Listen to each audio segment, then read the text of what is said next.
Marwari media आप देख रहे हैं। आज 26 जनवरी 2026 सोमवार का दिन, हिंदू तिथि माघ माह के शुक्ल पक्ष की अष्टमी। सबसे पहले तो आप सभी बहनों और भाइयों को 26 जनवरी गणतंत्र दिवस की ढेर सारी हार्दिक शुभकामनाएं।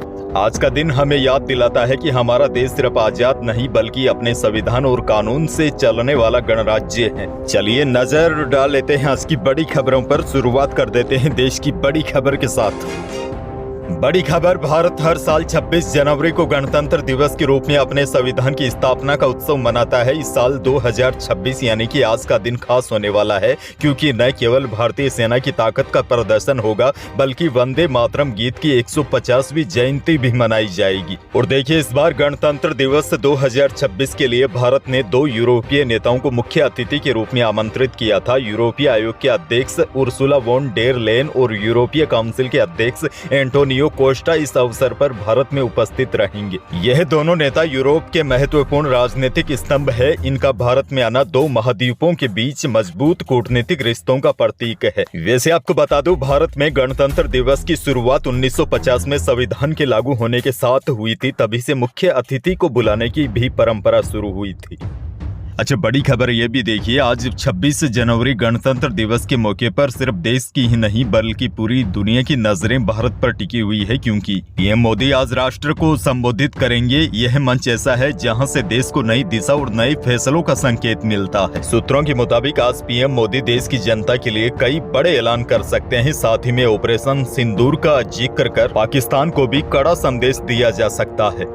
बहरहाल आगे बढ़ जाते हैं। राजस्थान से बड़ी खबर, साल 2026 के लिए पद्म पुरस्कार पाने वालों के नामों का ऐलान हो गया है। इस बार राजस्थान के 3 लोगों को पद्म श्री से सम्मानित किया जाएगा। 2 लोगों को कला और 1 को समाज सेवी में योगदान के लिए पद्म श्री सम्मान से नवाजा जाएगा। दरअसल इन लोगों ने जीवन भर अपनी साधना से विलुप्त होती लोक विधाओं को जीवित रखने और समाज सेवा के क्षेत्र में योगदान दिया है। जिन लोगों को पद्म श्री सम्मान मिलेगा उनमें गफरुद्दीन मेवाती, जोगी कला, स्वामी ब्रह्मादेव जी महाराज समाज सेवा और तग्गाराम भील कला का नाम शामिल है।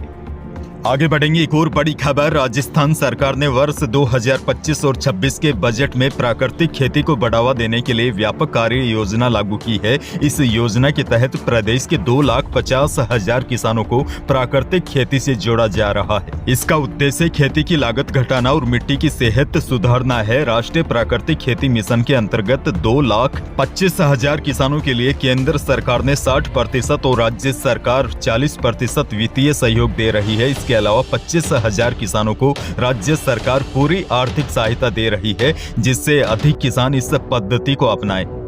आगे बढ़ेंगे। प्रदेश के बेरोजगार युवाओं के लिए भी बड़ी खुशखबरी है। प्रदेश के युवाओं को आत्मनिर्भर बनाने के लिए राज्य सरकार की नई योजना मुख्यमंत्री युवा स्वरोजगार योजना में 10 लाख रुपए तक का बिना ब्याज का ऋण दिया जाएगा। मुख्यमंत्री भजनलाल शर्मा के निर्देश पर सरकारी नौकरियों के अलावा स्वरोजगार के अवसरों को बढ़ाए जाने के संकल्प के अंतर्गत योजना में आवेदन प्रक्रिया शुरू करा दी गई है। प्रक्रिया शुरू होने के साथ ही अब तक 144 युवाओं ने तो रजिस्ट्रेशन भी करवा लिया है। आपको बता दूं, मुख्यमंत्री ने 12 जनवरी को इस योजना का शुभारंभ किया था। उद्योग एवं वाणिज्य विभाग ने त्वरित गति से कार्य करते हुए 15 जनवरी को इसकी विस्तृत गाइडलाइन भी जारी कर दी थी। योजना के शुभारंभ के 10 दिन बाद आवेदन की प्रक्रिया भी शुरू हो गई है। योजना का उद्देश्य प्रदेश के 1 लाख युवाओं को स्वयं का उद्योग स्थापित करने में आर्थिक सहायता प्रदान करना है। इसके तहत विनिर्माण, सेवा एवं व्यापार सेक्टर में सूक्ष्म उद्यमों की स्थापना के लिए यह ऋण मिलेगा। राज्य सरकार ब्याज का पुनर्भरण खुद करेगी। यानी कि प्रदेश के युवाओं को आत्मनिर्भर बनाने के लिए राज्य सरकार ने एक नई योजना की शुरुआत की है। इस योजना के तहत जैसे आप कोई नया धंधा या बिजनेस शुरू करना चाहते हैं तो योजना के तहत 10 लाख रुपए तक का बिना ब्याज का ऋण दिया जाएगा। आगे बढ़ेंगे। भजनलाल सरकार का एक और बड़ा फैसला, किराए के भवनों में संचालित आंगनबाड़ी केंद्रों को अब पास के सरकारी स्कूलों में शिफ्ट किया जाएगा। आंगनबाड़ी में शाला पूर्व शिक्षा लेने वाले बच्चों को आगे उसी स्कूल में प्रवेश दिया जाएगा। दरअसल कई आंगनबाड़ी केंद्र किराए पर चलते हैं। इसी को देखते हुए सरकार ने यह फैसला लिया। महिला एवं बाल विकास विभाग ने इस दिशा में कवायद शुरू कर दी है। जो केंद्र स्कूल में शिफ्ट नहीं हो पाएंगे उनके पास के स्कूलों में मैपिंग की जाएगी। आगे बढ़ेंगे। ब्यावर से बड़ी खबर, कॉलेज छोड़ 27 साल का युवक जैन संत बन गया। आपको बता दें, इससे पहले ब्यावर की रहने वाली सॉफ्टवेयर इंजीनियर हर्षाली कोठारी ने भी एडोब में 32 लाख रुपए का सालाना पैकेज छोड़कर सांसारिक जीवन त्याग कर दिसंबर 2024 में जैन साध्वी बन गई थी। उन्हीं से प्रेरणा लेकर युवक ने भी संत बनने का निश्चय किया। ब्यावर के रहने वाले अनिष्क काठेड़ 27 साल के हैं। अनिष्क डी फार्मा के स्टूडेंट है। वे अपनी पढ़ाई लिखाई छोड़ जैन संत बनेंगे। नागौर से बहुत बड़ी खबर, नागौर पुलिस ने बड़ी कार्रवाई की है। नागौर में पुलिस ने 26 जनवरी से पहले एक खेत में भारी मात्रा में विस्फोटक बरामद किया है।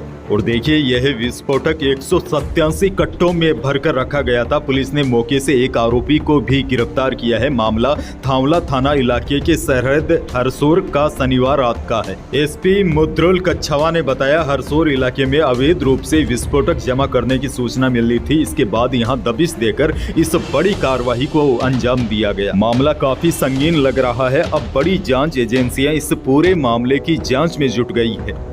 खैर, आगे बढ़ जाते हैं। बड़ी खबर देखिए, हार्ड कंपा देने वाली ठंड न केवल इंसानों के लिए बल्कि बेजुबान जानवरों के लिए भी काल बन गई है। ताजा मामला खेतड़ी उपखंड के मांद्रे ग्राम पंचायत के ककराई जोहड़ गांव का है, जहां भीषण शीतलहर के चलते खुले में रात गुजार रहे 20 छोटे बछड़ों की दर्दनाक मौत हो गई। ग्रामीणों के अनुसार शनिवार और रविवार की रात तापमान में भारी गिरावट दर्ज की गई थी। सुबह जब ग्रामीण उठे तो उन्हें गाँव के अलग अलग स्थानों पर 20 बछड़े मृत अवस्था में मिले। एक साथ इतनी बड़ी संख्या में गौवंश की मृत्यु से पूरे इलाके में हड़कंप का माहौल है। अब देखिए, ठंड काफी ज्यादा है, तो ऐसे में आपसे अनुरोध करना चाहूंगा, इस ठंड में आप अपना भी ख्याल रखें और आपके आसपास जितने भी जीव जंतु हैं उनको भी ठंड से बचाने का प्रयास करें।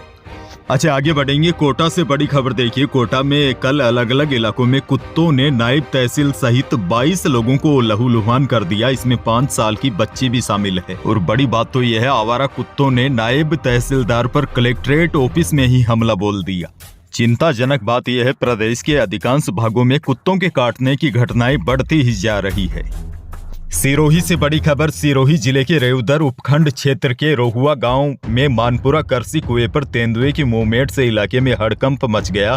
तेंदुए के अचानक दिखाई देने से ग्रामीणों में भय का माहौल बन गया है। जानकारी के अनुसार तेंदुए ने 5 लोगों पर हमला कर उन्हें घायल कर दिया। हालांकि कुछ समय बाद तेंदुआ खुद ही लोहे के तारों में फंसकर घायल हो गया, जिसकी सूचना वन विभाग की टीम को दी गई।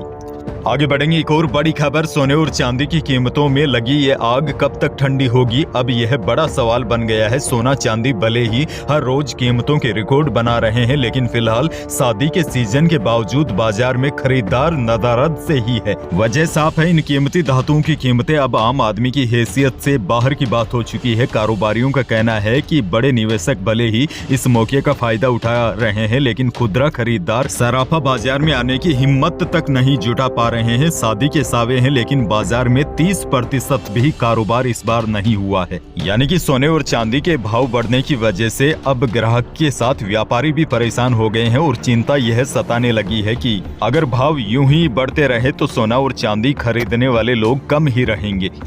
अंत में मौसम को लेकर बहुत बड़ी अपडेट आपको दे दूं। राजस्थान में हार्ड कंपा देने वाली सर्दी का सितम जारी है। मावट के बाद से कड़ाके की ठंड और गलन ने धूजनी छुड़ा दी है। बर्फीली हवा की वजह से तापमान में गिरावट आई है। प्रदेश के अधिकांश जिले शीतलहर की चपेट में है, लेकिन अब सबसे बड़ी जानकारी यह है, आज से एक और नया पश्चिमी विक्षोभ यानी कि 26 और 27 जनवरी को सक्रिय होने की संभावना है। इसके प्रभाव से राज्य के पश्चिमी और उत्तरी भागों में 26 जनवरी को दोपहर के बाद कहीं पर हल्की बारिश होने की संभावना है। हालांकि 26 जनवरी को सुबह के समय मौसम मुख्यतः साफ रहने की संभावना है, लेकिन दोपहर या शाम के बाद मौसम में बड़ा बदलाव देखने को मिलेगा। और उसके बाद 27 जनवरी को इस नए मौसमी सिस्टम का सबसे अधिक असर दिखाई देगा। इसके असर से बीकानेर, जयपुर, भरतपुर, कोटा, अजमेर संभाग के कुछ भागों में मेघ गर्जन, आकाशीय बिजली के साथ हल्की से मध्यम दर्जे की बारिश होने की भी संभावना है। 27 जनवरी को एकाध स्थान पर ओलावृष्टि की भी संभावना मौसम विभाग ने जताई है। अच्छा, जाते जाते एक और बड़ी खुशखबरी आपको दे दूं। भारत ने न्यूजीलैंड को 8 विकेट से तीसरा मैच हराकर लगातार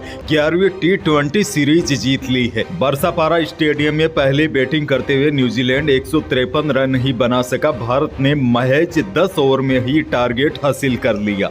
कल के इस मैच में अभिषेक शर्मा ने 14 और सूर्य कुमार यादव ने 25 गेंद में 50 लगाई। तो यही थी प्रदेश और देश की आज की बड़ी और महत्वपूर्ण खबरें। वीडियो को लाइक करना बिल्कुल न भूलिए और चैनल पर नए हैं तो सब्सक्राइब जरूर कीजिए ताकि आप अपडेट रहे बड़ी और काम की खबरों से। धन्यवाद।